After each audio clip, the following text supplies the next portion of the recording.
السلام علیکم ورحمۃ اللہ وبرکاتہ۔ آج ہم پڑھیں گے آیت نمبر 283 سے۔ چلیے اسٹارٹ کرتے ہیں۔ اعوذ باللہ من الشیطان الرجیم، بسم اللہ الرحمن الرحیم۔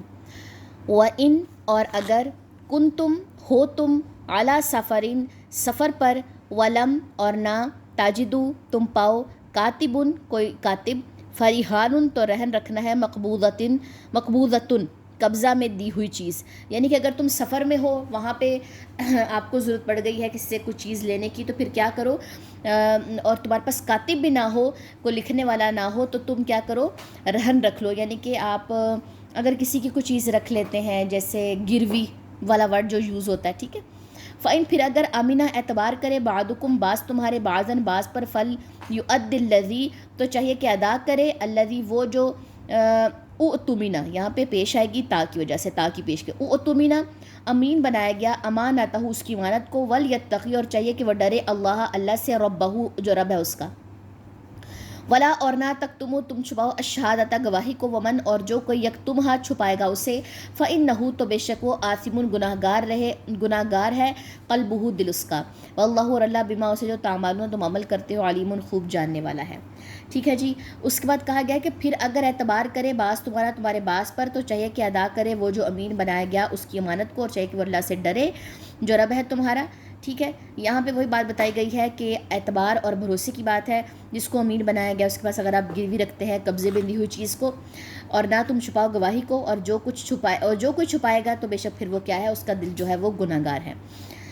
آگے دیکھ لیجیے آیت نمبر 284۔ للہ اللہ ہی کے لیے ہے، ماں جو فی السماوات آسمانوں میں، وما اور جو فی الارض زمین میں، وان اور اگر تم ظاہر کرو گے، ماں جو فی انفسکم تمہارے نفسوں میں ہے، او یا تخفو تم چھپاؤ گے اس سے، یحاسبکم محاسبہ کرے گا تمہارا، بھی ساتھ اس کے، اللہ فیغفر پھر وہ بخش دے گا، لمن جسے یشاء وہ چاہے گا، ویعذب اور وہ عذاب دے گا، من جسے یشاء وہ چاہے گا، واللہ اور اللہ علی اوپر کلی ہر شیء چیز کے، قدیر خوب قدرت رکھنے والا ہے۔ یہاں سے آپ کو تھوڑا سا پیج نظر آ ہی رہا ہوگا، ٹھیک ہے، تو اس لیے میں نے ذرا ادھر کو نہیں کیا۔ تو یہاں پر بات کی گئی ہے کہ اللہ ہی کے لیے آسمان اور زمین ہے، تم اگر ظاہر کرتے ہو، تم چھپاتے ہو، کچھ بھی ہے، اللہ تعالیٰ سب چیزوں کو ہے وہ جانتا ہے، محاسبہ کرتا ہے، پھر وہ بخشے گا جسے وہ چاہے گا، اور وہ عذاب دے گا جسے وہ چاہے گا، اللہ ہر چیز پر جو ہے وہ قادر ہے۔ چلیں جی، ان آیات کی ہم تلاوت دیکھ لیتے ہیں۔ وَإِن كُنتُمْ عَلَى سَفَرٍ وَلَمْ تَجِدُوا كَاتِبًا فَرِهَانٌ مَّقْبُوضَةٌ فَإِنْ أَمِنَ بَعْضُكُمْ بَعْضًا فَلْيُؤَدِّ الَّذِي اؤْتُمِنَ أَمَانَتَهُ وَلْيَتَّقِ اللَّهَ رَبَّهُ وَلَا تَكْتُمُوا الشَّهَادَةَ وَمَن يَكْتُمْهَا فَإِنَّهُ آثِمٌ قَلْبُهُ وَاللَّهُ بِمَا تَعْمَلُونَ عَلِيمٌ۔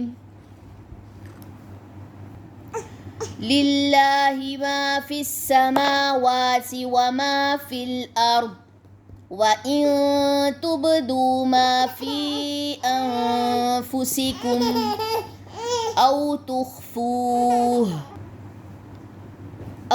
تُخْفُوهُ يُحَاسِبْكُم بِهِ اللَّهُ فَيَغْفِرُ لِمَن يَشَاءُ وَيُعَذِّبُ مَن يَشَاءُ وَاللَّهُ عَلَى كُلِّ شَيْءٍ قَدِيرٌ۔